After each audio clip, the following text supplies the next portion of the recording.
Choisir une nouvelle citadine avec un budget bien défini, c'est un vrai casse-tête. On se retrouve toujours face au même dilemme. D'un côté, le cœur, qui flash sur le style, la technologie, et de l'autre, la raison, qui nous souffle à l'oreille, fiabilité et budget.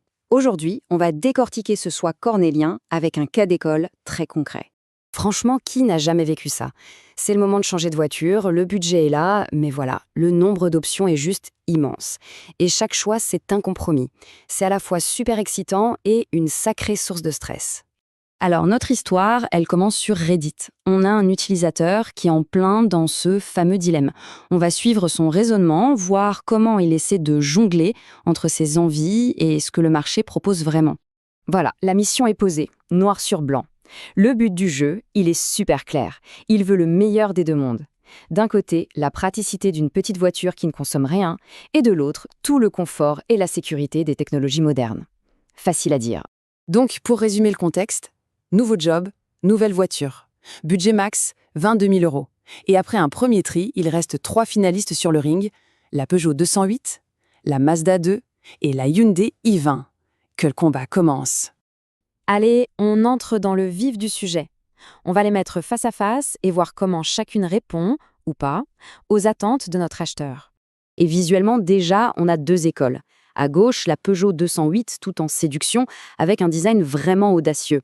À droite, la Hyundai i20, plus agressive, avec des lignes très tendues, qui promet surtout d'en donner un maximum pour son argent. Alors, qu'est-ce qui se passe quand on ouvre la portière? Pour la 208, c'est le coup de foudre immédiat. Notre acheteur est littéralement conquis par le style, la techno, la qualité perçue. Pour la Mazda 2, par contre, c'est la douche froide. L'intérieur est jugé gravement fade et obsolète. Aïe. Et la Hyundai i20, elle a l'air fraîche, moderne, mais certains détails, comme les poignées de porte, font un peu cheap et ça casse l'ambiance. Il faut dire que l'arme secrète de Peugeot, c'est son fameux iCockpit. Ce petit volant, les compteurs numériques en 3D placés en hauteur, ça crée une expérience de conduite qui est juste unique sur le marché.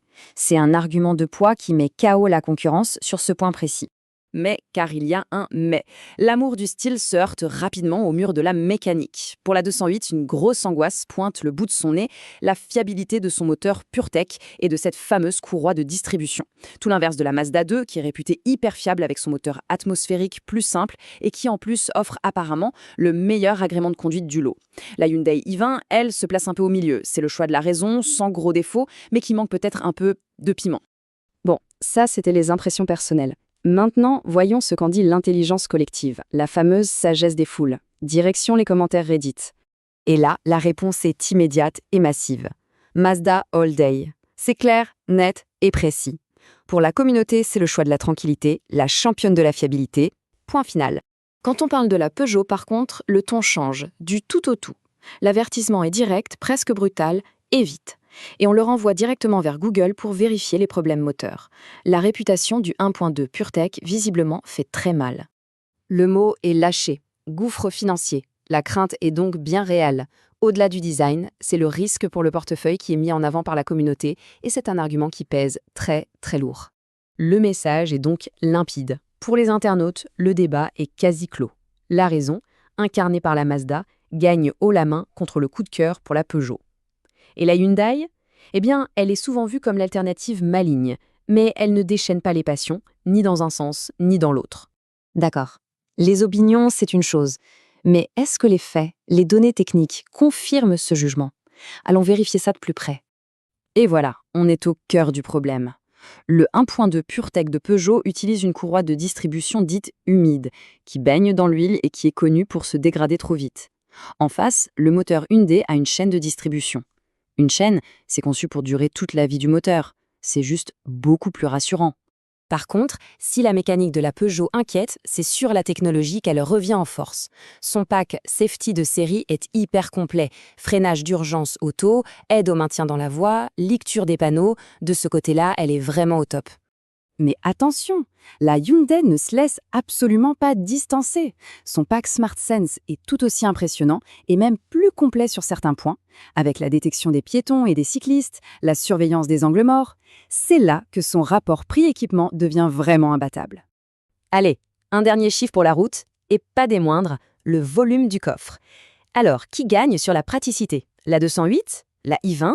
Eh bien, personne. c'est un match nul parfait. Les deux offrent exactement le même volume, 352 litres. Ça, c'est une sacrée surprise. Bon, on arrive au bout, on a toutes les cartes en main, et au final, on se rend compte que tout se résume à une seule et unique question. Résumons le match. On choisit la Peugeot 208 si on veut un style et une technologie inégalés. Mais on accepte de prendre un risque sur la fiabilité.